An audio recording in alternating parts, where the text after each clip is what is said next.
DElEd BSTC second year के सभी छात्र अध्यापक छात्रा अध्यापिकाओं का हमारे इस चैनल पर स्वागत।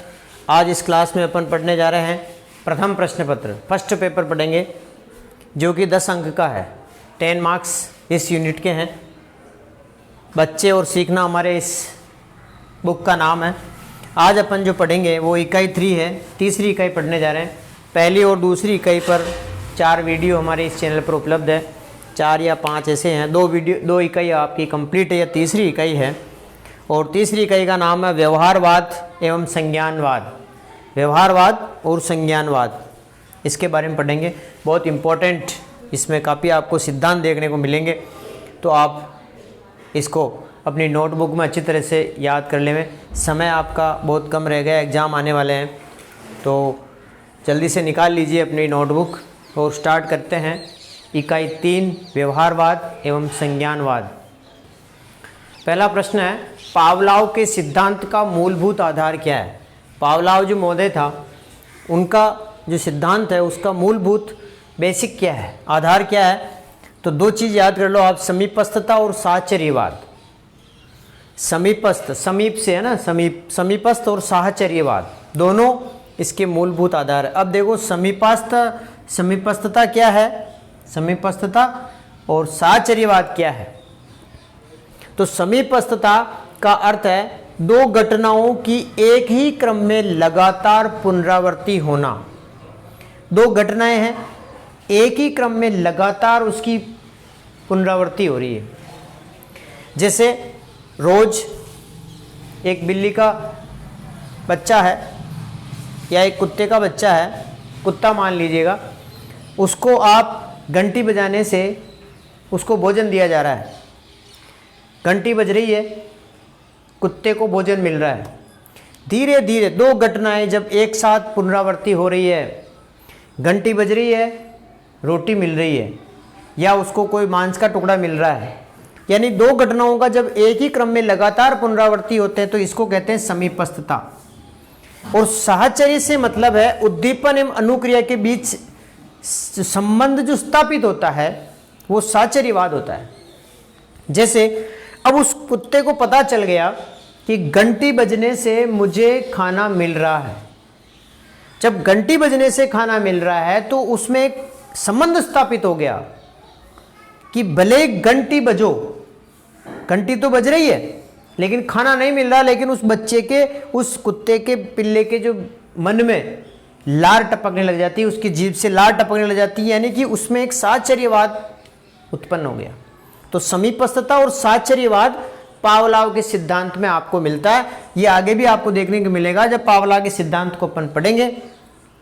तीसरा क्वेश्चन, संज्ञान क्या है, कॉग्निटिज्म क्या है। देखो संज्ञान ऐसे अपन समझ लेते हैं इसको, किसी भी चीज़ के बारे में अपन संज्ञान लेते हैं कि हाँ भाई वहाँ ऐसी घटना हो गई, तो अखबार में अपन पढ़ते हैं कि वहाँ फला अधिकारी ने इस बात की संज्ञान लिया है।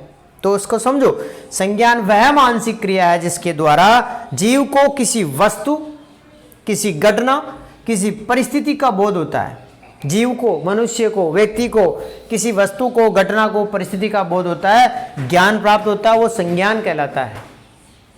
तो ये भी इंपॉर्टेंट क्वेश्चन है। चौथा क्वेश्चन, व्यवहारवाद क्या है। ये इस इकाई का पहला पॉइंट है, व्यवहारवाद, बिहेवियरिज्म।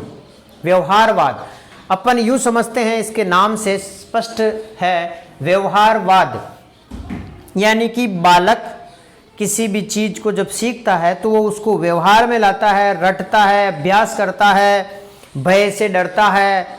इस व्यवहार से बालक सीखता है, ऐसा ये लोग वैज्ञानिक मानते हैं व्यवहारवाद में। यानी कि व्यवहार वह होता है जिससे वस्तुएं करती है, यानी वस्तुएं जब उस काम को करने लग जाती है जिसके व्यवहार में आने से, तो व्यवहारवाद होता है। इसका लक्ष्य है व्यवहार के वैज्ञानिक अध्ययन को बढ़ावा देना। व्यवहार के वैज्ञानिक अध्ययन को बढ़ावा देना। व्यवहार का जो वैज्ञानिक यानी कि उसकी स्टडी कौन सी, साइंटिफिक स्टडी, इसका लक्ष्य होता है। व्यवहारवादी ये मानते हैं कि बालक निरंतर अभ्यास द्वारा सीखता है, रटकर, भय से, पुरस्कार, दंड से सीखता है।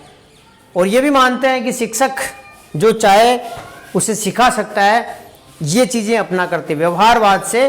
तो व्यवहारवादी मानते हैं कि शिक्षक बालक को जो चाहे वो सिखा सकते हैं। चलिए क्वेश्चन नंबर 5, पावलोव के अनुक्रिया अनुबंधन का सिद्धांत। पावलोव के अनुक्रिया अनुबंधन के सिद्धांत को एक्सप्लेन कीजिए, समझाइए। इंपॉर्टेंट है ये, ध्यान रखना। पावलोव का अनुक्रिया अनुबंधन सिद्धांत। देखो अपन ऐसे इसका भावार्थ समझ लेते हैं तो आपको पूरा प्रयोग समझ में आ जाएगा। अनुक्रिया के साथ अनुबंध हो जाना, अनुक्रिया के साथ अनुबंधन हो जाना।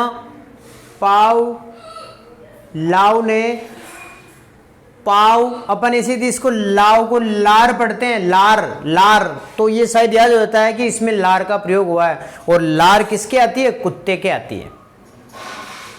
इसका अपन ऐसे अपनी तरीके से समझे इसको, अपने जिसको बोल सकते हैं कि अपनी लैंग्वेज में इसको एक्सप्लेन करें, समझाएं।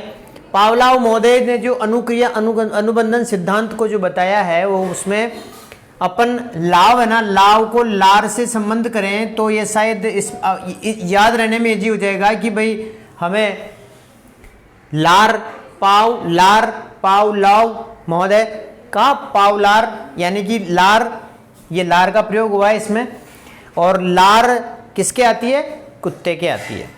यानी कि ये सिद्धांत, अनुक्रिया अनुबंधन का सिद्धांत पावलोव महोदय ने दिया था। इन्होंने प्रयोग कुत्ते पर किया।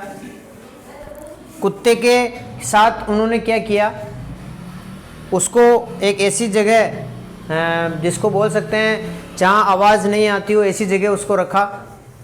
फिर घंटी बजाई, घंटी बजाने के साथ उसको भोजन दिया तो उसकी स्वाभाविक जो क्रिया है लार, वो टपकने लगी।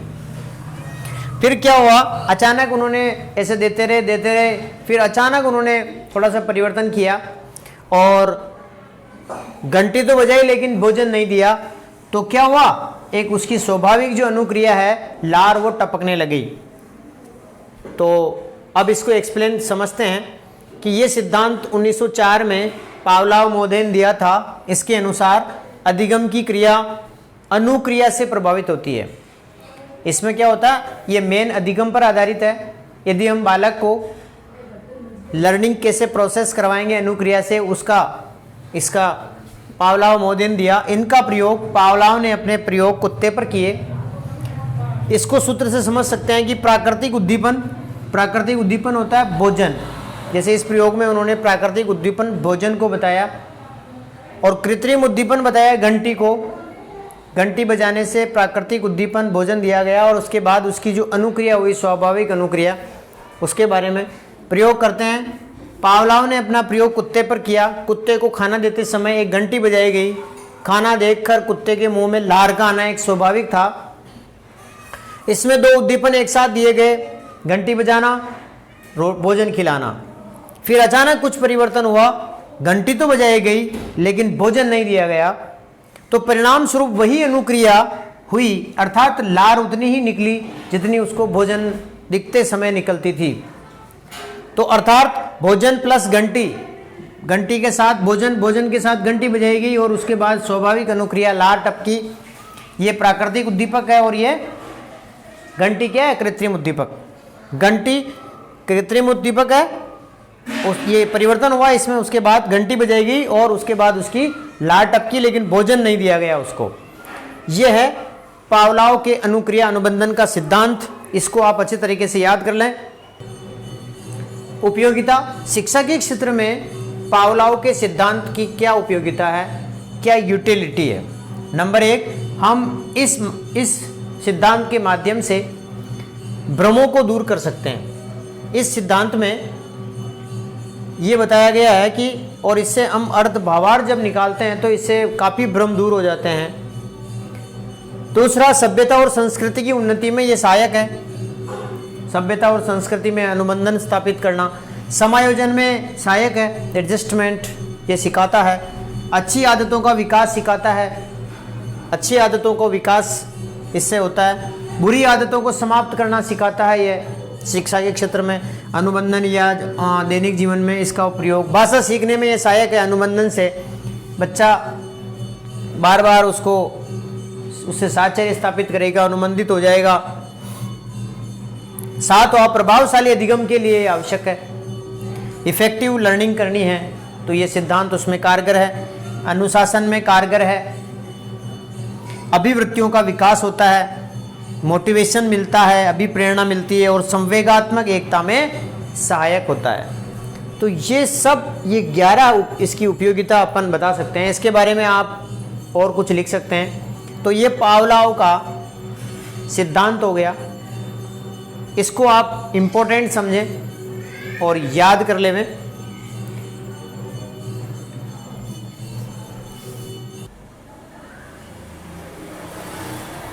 छठा क्वेश्चन, स्किनर का क्रिया प्रसूत अनुबंधन का सिद्धांत। पावलोव का अपन ने पढ़ा, अब स्किनर महोदय का क्रिया प्रसूत अनुबंधन का सिद्धांत पढ़ते हैं। इसमें देखो, क्रिया प्रसूत अनुबंधन, यदि कोई भी व्यक्ति, जानवर उस कार्य को करेगा तो उसके साथ उसका अनुबंधन स्थापित करेगा। उसमें क्या हो रहा था, पावलोव के सिद्धांत में अनुबंधन कब हो रहा था, जब बाहरी कोई क्रिया, जैसे घंटी बजाई जा रही थी, फिर उसके साथ घंटी से उसका अनुबंधन हो रहा था। इस बीएफ स्किनर महोदय ने क्या किया, क्रियात्मक व्यवहार का अध्ययन किया कि यदि कोई भी बालक, जिसको हम शाबाश, धन्यवाद, वेरी गुड, बहुत अच्छा कहेंगे, तो बालक को पुनर्बलन मिलेगा और वो अधिक से अधिक अधिगम कर पाएगा। उसके लिए उन्होंने एक प्रयोग किया, वो चूहे पर किया। पावलोव ने अपने प्रयोग कुत्ते पर किए और स्किनर महोदय ने एक अपना जो प्रयोग किया वो चूहे पर किया। तो बीएफ स्किनर ने जानवरों के क्रियात्मक व्यवहार का अध्ययन किया, जानवरों के क्रियात्मक व्यवहार, और उसको ये इस प्रकार से समझाया ताकि वो बालकों के अधिगम में सहायक हो सके। देखो, इन्होंने उद्दीपन व अनुक्रिया में संबंध स्थापित करके सिद्धांत प्रतिपादित किया। उद्दीपन और अनुक्रिया देखो कैसे किया, देखिए प्रयोग देखिए। स्किनर पेटी उन्होंने तैयार की, एक स्किनर बॉक्स बनाया। स्किनर बॉक्स में, इस पेटी में स्किनर ने एक भूखे चूहे को रखा।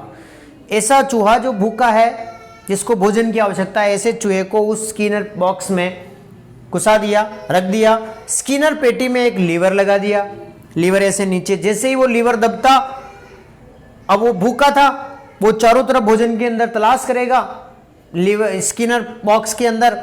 फिर उसका जैसे ही लीवर पर पैर पड़ता है, खट की आवाज निकलती है और तुरंत भोजन का टुकड़ा गिर जाता है।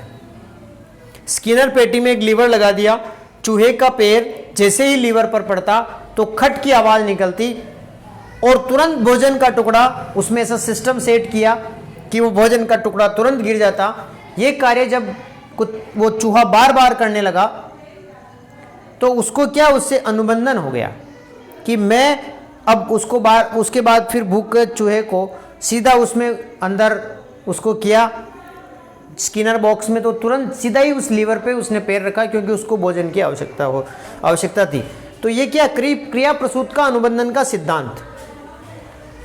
इस प्रयोग से स्पष्ट हो जाता है, यदि किसी क्रिया के बाद कोई बल प्रदान करने वाला उद्दीपन निकलता है तो उस क्रिया की शक्ति में वृद्धि हो जाती है। जैसे लीवर पर पैर रखा, उसको भोजन मिल गया तो उसको बल मिल गया।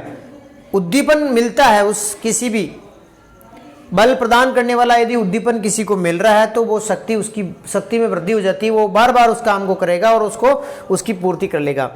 स्किनर के अनुसार कक्षा में बच्चों को पुनर्बलन देकर शिक्षण कार्य को अधिक प्रभावी तथा बालक को अधिक सक्रिय बनाया जा सकता है। यदि क्लास के अंदर हम उसको बालक को पुनर्बलन देंगे, उसको डांटेंगे नहीं, उसको पुरस्कार देंगे, सकारात्मक उसके साथ व्यवहार करेंगे, तो वो बालक क्या करेगा, अधिक सक्रिय बन पाएगा और सीख पाएगा। स्किनर के अनुसार सीखने में बाहरी पुनर्बलन या पुरस्कार पर अधिक बल उन्होंने डाला। कक्षा में बच्चों को सीखने के लिए अधिक प्रेरित करने के लिए पुरस्कार, प्रशंसा, प्रशंसनीय अभिव्यक्ति, शाबाश, वेरी गुड, बहुत अच्छा, वेल डन, इस तरह के आदि पुनर्बलन का प्रयोग करना चाहिए, जिससे बालक क्या करेगा, अधिक से अधिक सीख सकेगा और उसको अधिगम ज़्यादा हो सकेगा। तो ये 6 प्रश्न इंपॉर्टेंट है। मिलते हैं सेकंड पार्ट में। बहुत बहुत धन्यवाद। अच्छा लगे तो कमेंट जरूर करना। Thanks a lot.